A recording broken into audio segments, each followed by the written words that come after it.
রসালো রসালো চেলি। এবার ভোলানাথ করলো কি কোনো রকমে একটা ওড়নাকে নিয়ে মাথা, মুখ, জটা, ভুঁড়ি এইভাবে ঢাকা দিয়েছে।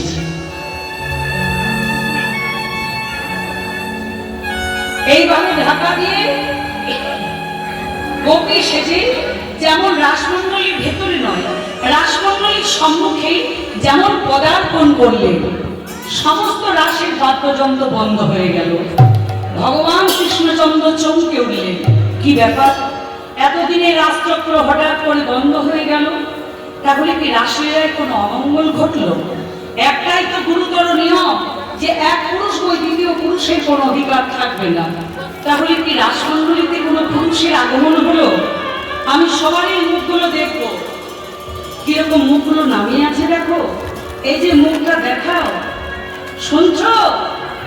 ওহো বিশাখা, ঠিক আছে, গন্ডগোল নেই। এই তোমার মুখটা দেখি গো। ও সুচিত্রা, ঠিক আছে। এই তুমি দেখ তোমার মুখ। ও ললিতা, ঠিক। দেখি দেখি তোমার মুখটা দেখি। ও তুমি তো চম্পক লতিকা। তাহলে গন্ডগোল তো কোথাও কিছু নেই। একই বেল গাছের আড়ালে এত লম্বা, পেট মোটা, থর করে কাঁপছে।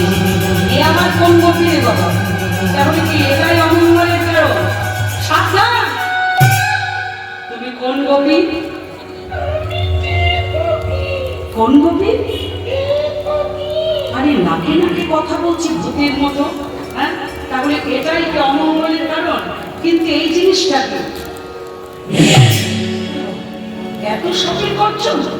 সাপালে গোপী তো আমাদের রাসমণ্ডলীতে নেই। দেখি মুখটা খোলো, বলছি মুখটা দেখাও। মুখ যখন দেখবো বলেছি, মুখ তো দেখবোই। তুমি কোন গোপী দেখি? এত সাপের করছো? এবার আমি মুখ তো দেখবোই।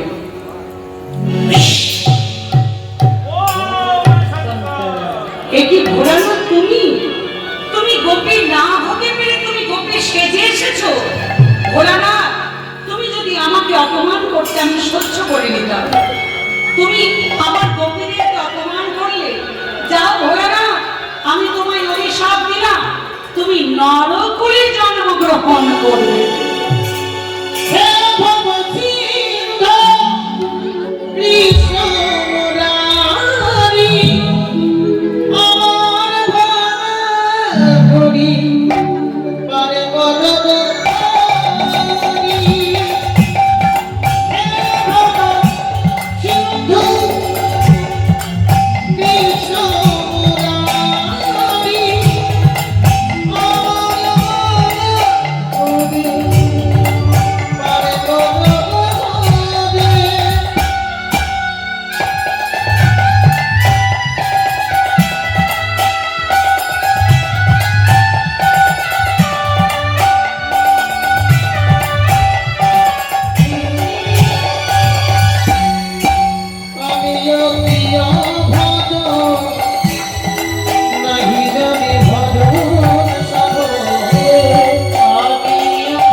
নরকলে যেতে আমার এক বিন্দু দুঃখ নেই। তো প্রভু তোমার রাশির রস থেকে তুমি যেন আমাকে বঞ্চিত করো না। ভগবান কৃষ্ণচন্দ্র বললেন, ভোলানাথ, আমি চালাক অনেক দেখেছি, তোমার মতো এত চালাক দেখিনি। তুমি নরকুলে যেতে চাইছো, তুমি আবার রাসের রসও পান করতে চাইছো, তাহলে আমি ছাড়া তোমাকে রাসের রস কেউ পান করাতে পারবে না।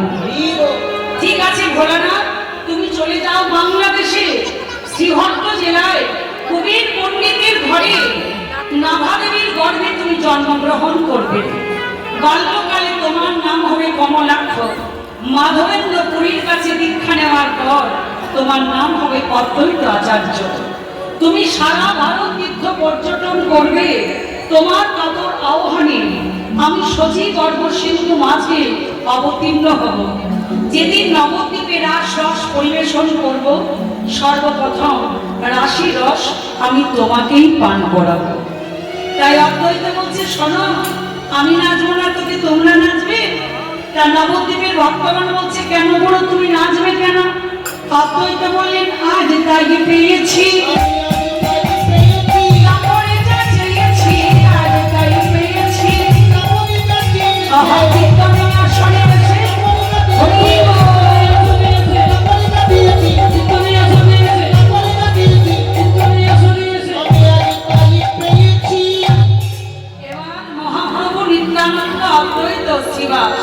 এই চার প্রভু নিত্য দর্শন করে দেখো দেখো বলি গজা ধরে নাচিছে।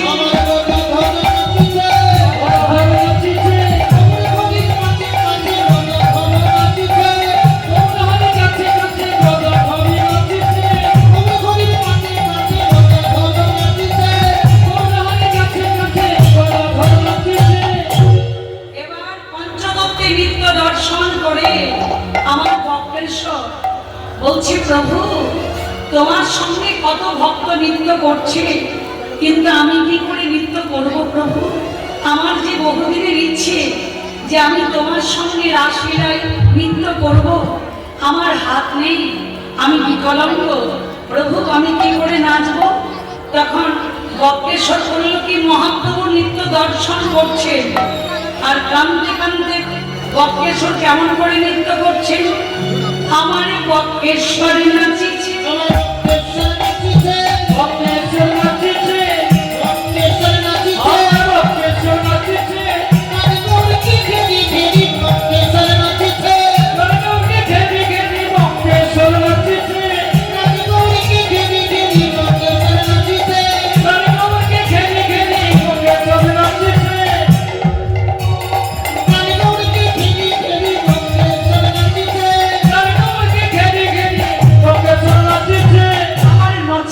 নাচে নদানা করি, নাচে নদানা করি,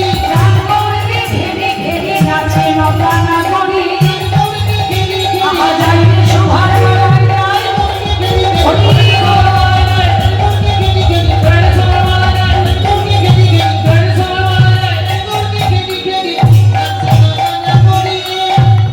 আজ বাসুদেব ঘোষ করে মনের অভিলাষ,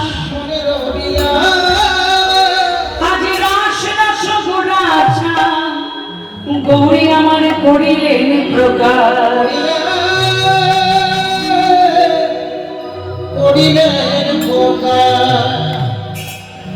আজ করিলা প্রকাশ।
বৃন্দাবনে যায়।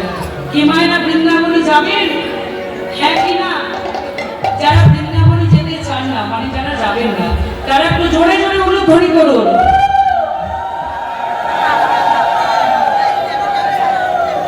আর যারা বৃন্দাবনে যেতে চান তারা একটু জোরে জোরে জোরে উলুধ্বনি করুন।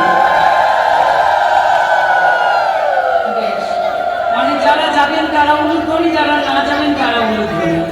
মাঝে মাঝে দেখবো কারা কীর্তন শুনছেন, কারা শোনেননি, কেমন? তাহলে চলুন বৃন্দাবনে যাই।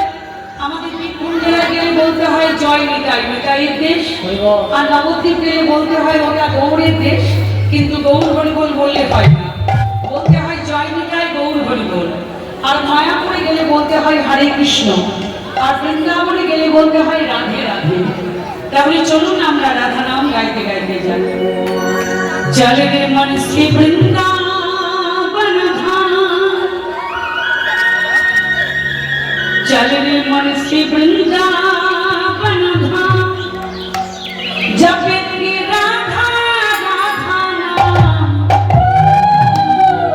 मिलेंगे कुंज बिहारी, हो मिलेंगी कमला हरी, मिलेंगे कुंज बिहारी, मिलेगी कमला हरी।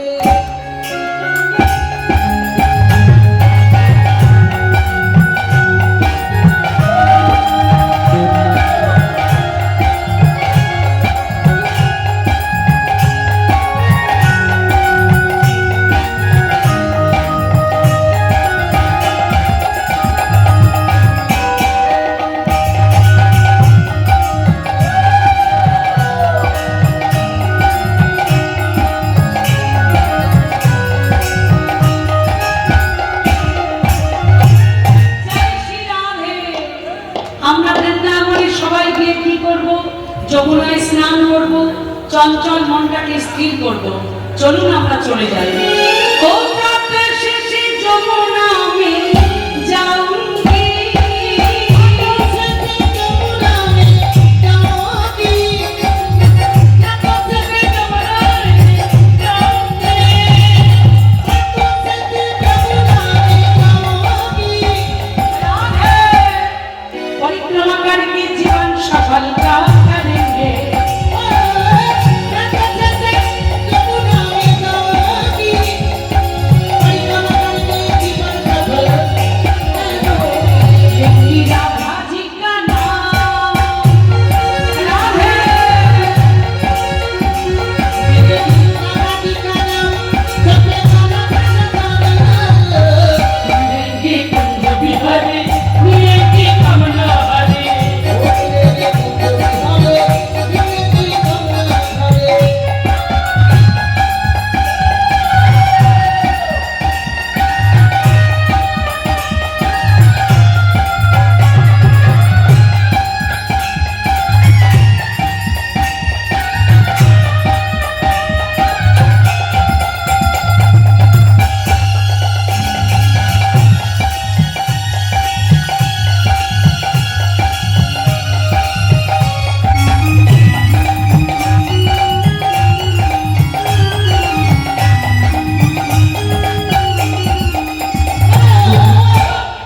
ओ प्रात শেষে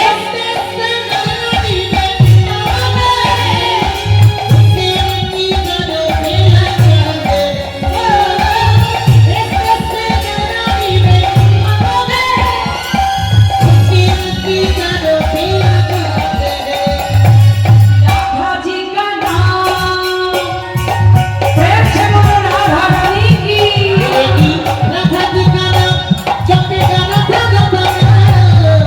मिलेंगी कुंज बिहारी, मिलेंगी कमला हरी।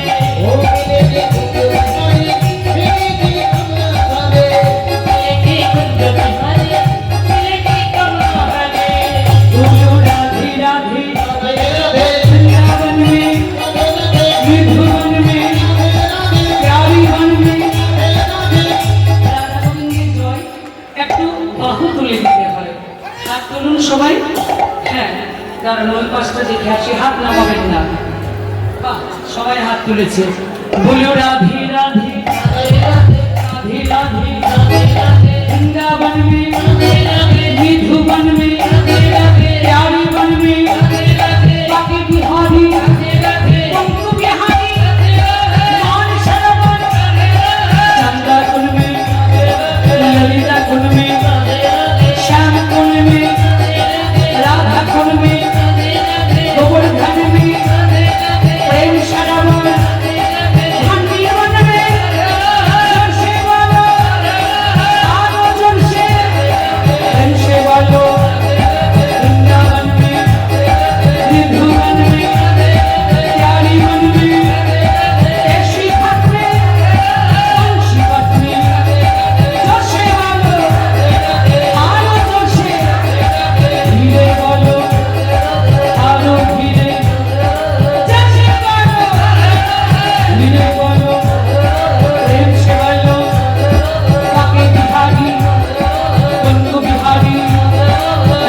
যতত্র কি সমস্ত দেব দেবীগণ কি অনন্ত কোটি সাধু বৈষ্ণব কি শ্রী শ্রী হরিসভা কি হরিসভা কমিটি বৃন্দ কি সমস্ত গ্রামবাসী কি প্রেমানন্দে বিদায় গৌর হরি গৌর হরি বল।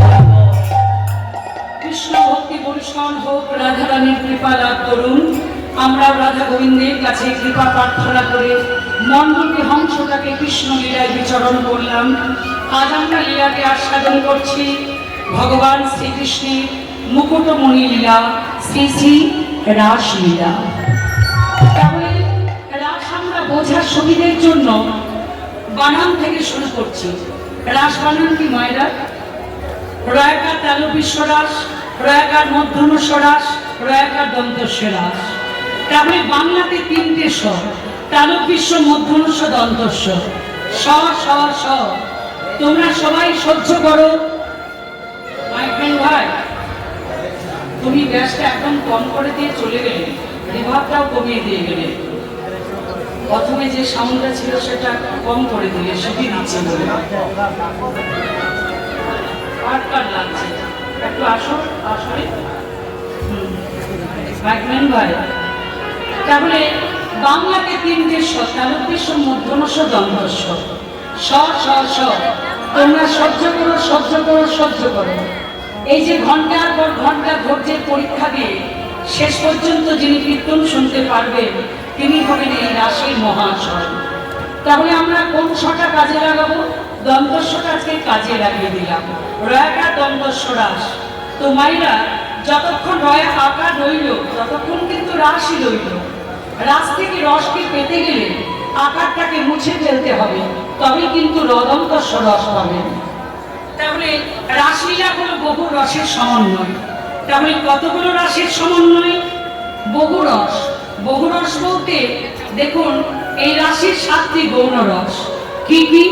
বীর, রুদ্র, বিবর্ষ, হাস্য, করুণ, বৈবর্ণ ও ভয়ানক। এবার 7টি গৌণ রসের সঙ্গে আপনাদেরকে 64টা রস যোগ করতে হবে। 64টা রস পাবেন কোথায়? রাসকে দুই ভাগে ভাগ করা যায়। একটা হলো মিলন আর একটা হলো বিরহ। তাহলে দেখুন মায়েরা, এখানে একটা কথা, এরকম কিন্তু ভাববেন না চল মুরগান আজকে রাস করবে, নেচে ফাটিয়ে দেবে, এরকম কিন্তু রাস নয়। রাসের যখন মিলন আছে, রাসের কিন্তু বিরহও আছে।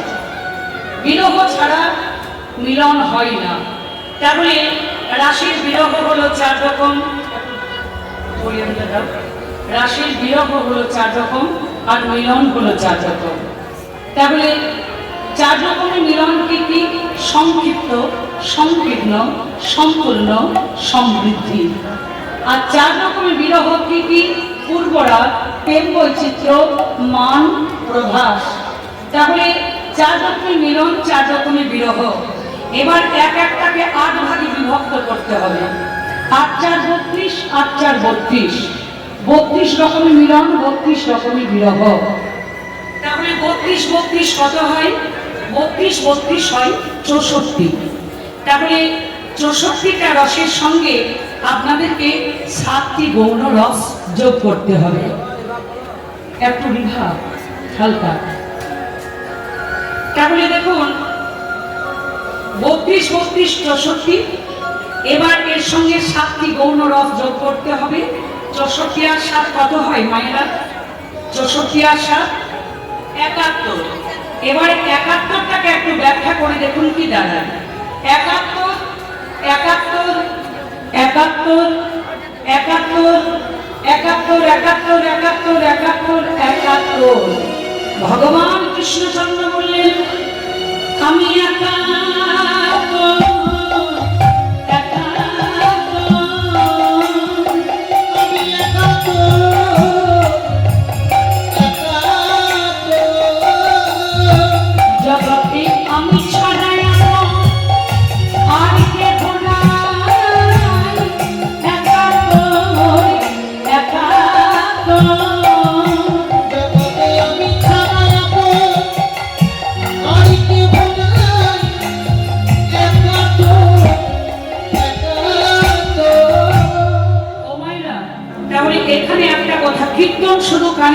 হয় না, কীর্তন শোনার সঙ্গে সঙ্গে বাস্তবকে নিয়েও কিন্তু তুলে ধরতে হয়।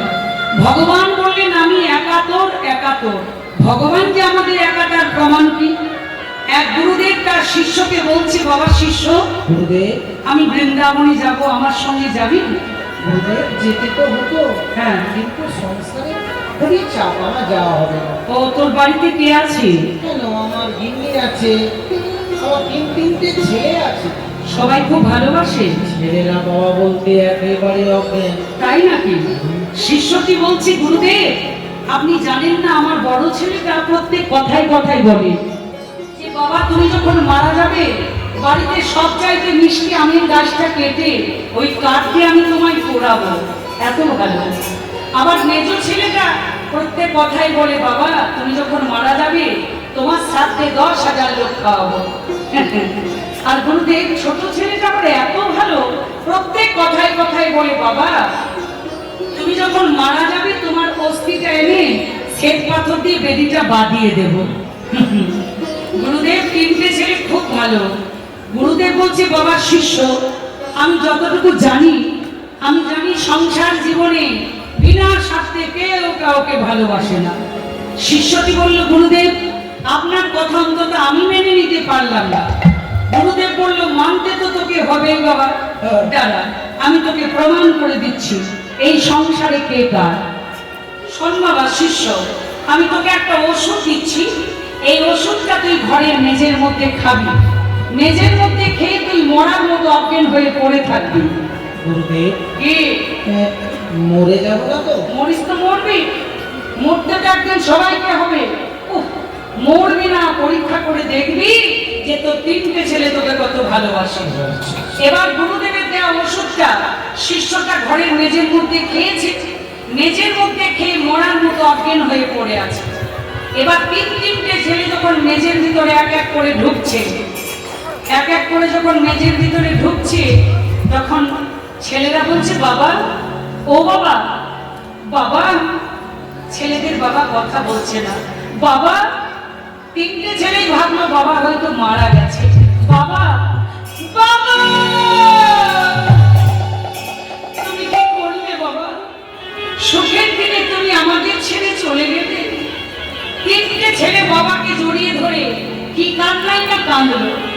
ঘন্টাখানেক কান্নাকাটি করার পর বড় ছেলেটা কাঁদতে কাঁদতে বলে উঠল, ভাই আমি বাবাকে কথা দিয়েছিলাম যে বাবা তুমি যখন মারা যাবে, তখন বাড়িতে সব চাইতে মিষ্টি আমের গাছটা কেটে ওই কাঠ দিয়ে আমি তোমায় পোড়াবো।